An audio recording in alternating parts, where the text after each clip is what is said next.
गुरु प्यारी साध संगत जी, आज फिर से एक सुंदर सी साखी आप सभी को सुनाने जा रही हूँ। गुरु प्यारी साध संगत जी, जो इंसान जैसा होता है उसको वैसे ही लोग दिखाई पड़ते हैं। अगर कोई अच्छा इंसान होता है तो उसको दुनिया अच्छी ही नज़र आती है, और कोई इंसान बुरा होता है तो उसको दुनिया बुरी ही नज़र आती है। कई बार अच्छे लोगों के साथ ऐसा होता है कि वो हर एक किसी को अपने जैसा मानने लग जाते हैं। तो जो लोग चालू होते हैं, जो बुरे होते हैं, वो उसको कहते हैं, तू तो हमेशा ही बुद्धू बन जाते हो, तुम्हारा तो काम यही हो गया, हर एक किसी पे विश्वास कर लेते हो। इसमें उन लोगों का क्या कसूर है जो खुद अच्छे हैं? वो तो यही सोचते हैं ना कि जैसे हम हैं वैसे ही सब लोग हैं। लेकिन जो लोग खुद गंदे हैं वो दूसरों के बारे में सिवाय गंदगी के कुछ नहीं सोच सकते और ना उनको दिखाई देता। तो आइए गुरु प्यारी साध संगत जी, सुनते हैं आज की ये सुंदर सी साखी, जो ये दिखाएगी कि कभी भी किसी के बारे में बुरा नहीं सोचना चाहिए। अगर हम किसी की तरफ एक उंगली कर रहे हैं तो बाकी की चारों उंगलियां आपकी तरफ हो रही हैं। कहने का मतलब ये है कि किसी को बुरा नहीं कहना चाहिए। हमेशा दुनिया को अच्छी नज़र से देखना चाहिए। आप खुद भी जब अच्छे बन सकते हो जब आप दूसरों को अच्छी नज़र से देखोगे। तो आइए गुरु प्यारी साध संगत जी, सुनते हैं आज की ये सुंदर सी साखी। ये कहानी है एक नेताजी की, जिनके पास दुनिया भर की बेशुमार दौलत थी। अपने आगे किसी को कुछ नहीं समझते थे। एक आवाज में कम से कम नौकरों की 50 नौकरों की लाइन लग जाती थी। अब एक दिन यूं ही उनके असिस्टेंट ने उनसे कहा कि सर, पास वाले गांव में एक महात्मा जी आए हुए हैं, एक बाबा जी आए हुए हैं, वो बहुत अच्छा प्रवचन सुनाते हैं। आप इतने बिजी रहते हो, मैं तो कहता हूँ आपको भी जाना चाहिए, क्योंकि आपको समय ही नहीं लगता पूजा पाठ के लिए। तो इस बहाने से आपकी पूजा पाठ भी हो जाएगी, परमात्मा से थोड़ा मेल जोल भी हो जाएगा आपका। तो असिस्टेंट के समझाने पे वो नेता चल पड़ा। वो अपने असिस्टेंट के अलावा किसी और की बात मानता ही नहीं था। तो असिस्टेंट के कहने पे बार बार वो उन महात्मा जी से मिलने के लिए चला गया, क्योंकि असिस्टेंट ने कहा था कि अगर आप उन महात्मा के पास जाओगे तो आप आगे आने वाले 5 साल के लिए और राज कर पाओगे देश पर। तो इस लालच में वो चला गया, नहीं तो वो पूजा पाठ करके भी राजी नहीं था, ऐसा नेता था। तो गुरु प्यारी साध संगत जी, वो नेता पहुंचा वहाँ पे महात्मा जी के पास, और कम से कम 10-12 साथ में उसके बॉडीगार्ड्स थे। अब जाके खड़े हो गए। उसको लगा कि वहाँ पे इंतज़ाम कर रखा होगा, सोफ़ा बिछा रखा होगा, खाने पीने का इंतज़ाम होगा, लेकिन ऐसा वहाँ तो कुछ नहीं था। महात्मा जी एक कच्ची मिट्टी के आसन पर बैठे हुए थे, बिल्कुल जो चबूतरा सा होता है, वहाँ पे बैठ के सिंपल सादा कपड़े पहन के प्रवचन दे रहे थे। और सामने सारी जनता जो थी, सारे जो सुनने वाले थे, श्रोतागण थे, वो नीचे दरी पर बैठे हुए थे।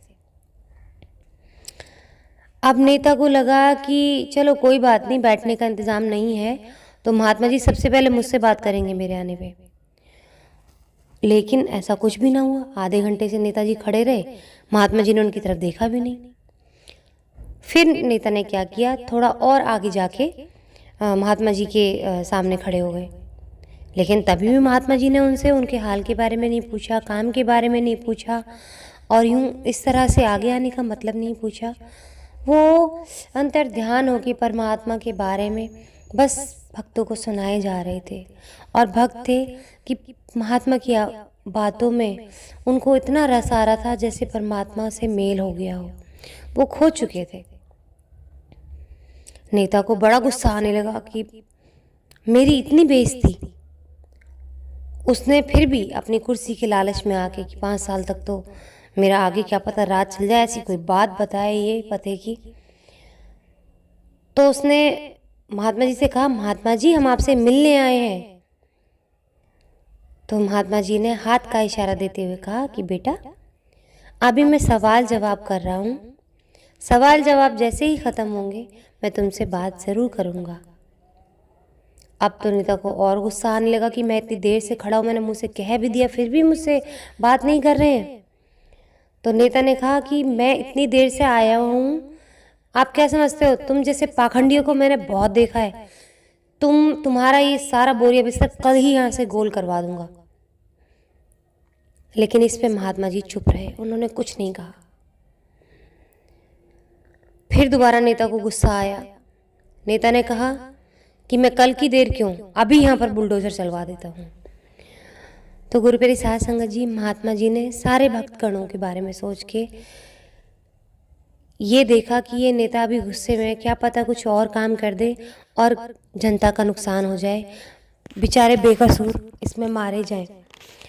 तो महात्मा जी ने कहा, बेटा तुम तो बहुत महान इंसान हो, तुम तो बहुत अच्छे नेक दिल इंसान हो, तुम ऐसा कैसे कर सकते हो?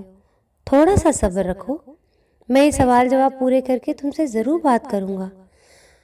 मैंने तो तुम जैसा अच्छा इंसान देखा ही नहीं, और जैसा मैं देख पा रहा हूँ तुम ऐसा करोगे ही नहीं, क्योंकि तुम तो एक अच्छे इंसान हो।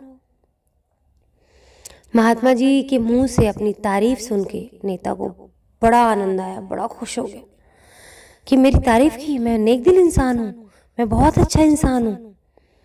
अब ये सुन के वो नेता वहाँ से चला गया, क्योंकि महात्मा जी ने उनसे कल मिलने का समय निश्चित कर दिया था कि बेटा आप मुझसे कल मिलने आना, आज सवाल जवाब चल रहे हैं, आप बहुत प्यारे इंसान हो, थोड़ा सा सब्र रखिए, आप मुझसे कल मिलने आए, आपके सारे सवालों के जवाब मैं दूंगा। अब नेता जब घर गया तो उसके पिताजी वहाँ पर थे। उसने सारा हाल अपने पिताजी को आके कह दिया। उसके पिताजी ने कहा कि जो तुमने उन बाबा को कहा कि वो पाखंडी है, ढोंगी है, मैंने तुम जैसे ढोंगियों को बहुत देखा है, वो तुम थे। और जो उस महात्मा ने तुम्हें कहा कि तुम बहुत नेक दिल इंसान हो, वो है, यानी कि नेक दिल इंसान वो महात्मा है, क्योंकि वो खुद अच्छे हैं और इसीलिए उन्होंने तुम में अच्छाई देखी। लेकिन तुम पाखंडी हो, तुम ढोंगी हो, इसलिए तुम्हें उन महात्मा के अंदर पाखंड नजर आया, एक ढोंगी इंसान नजर आया, इसीलिए तुमने उनसे बदतमीजी की। जो इंसान जैसा होता है उसको वैसा ही नजर आता है। तो आइए गुरु प्यारी साध संगत जी, आज इसी के साथ इस सुंदर सी साखी को यहीं समाप्त करना चाहूँगी। इस साखी में हमने ये सीखा कि किस तरह जो इंसान घटिया होता है वो दूसरों को भी घटिया ही कहता है, और जो इंसान अच्छा होता है वो दूसरों को अच्छा कहता है। इसलिए मैं तो गुजारिश करती हूँ सबसे, जो लोग अच्छे हैं, किसी के भी कहने में आके अपनी अच्छाई को ना खोएं, अपने आप को ना बदलें। आप जैसे भी हैं दुनिया के सबसे प्यारे इंसान हैं। कोई आपको आप पागल कहे ना कि तुम तो पागल बन जाते हो, तुम तो हर बार धोखा खा जाते हो, नहीं, आपके दिल के अंदर वो बच्चों वाली मासूमियत है। वो मासूमियत हर इंसान को नसीब नहीं होती।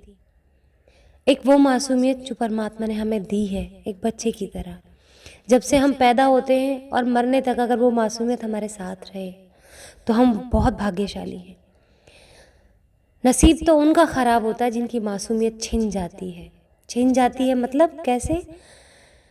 जो लोग खुद गंदे होते हैं, बुरे काम करते हैं, तो उनकी मासूमियत दूर हो जाती है खुद ही, और वो लोग सिवाय बुराई के उनको दुनिया में कुछ नज़र नहीं आता, और जो बुरा देखते हैं वो बुरे मार्ग पे ही चल पड़ते हैं। जो बुरे मार्ग पर चलते हैं वो लोग कभी भी परमात्मा से नहीं मिल सकते, और जो लोग अच्छे होते हैं, मासूम होते हैं, उन्हें ही परमात्मा का प्यार नसीब होता है। इसी के साथ विदा चाहूँगी, फिर मिलती हूँ अगली वीडियो में नई साखी के साथ। तब तक के लिए खुश रहें, सुमिरन करते रहें, सच्ची सेवा करते रहें, और अपने भोलेपन को कभी खोने ना दें, अपनी अच्छाइयों को अपने से दूर ना होने दें।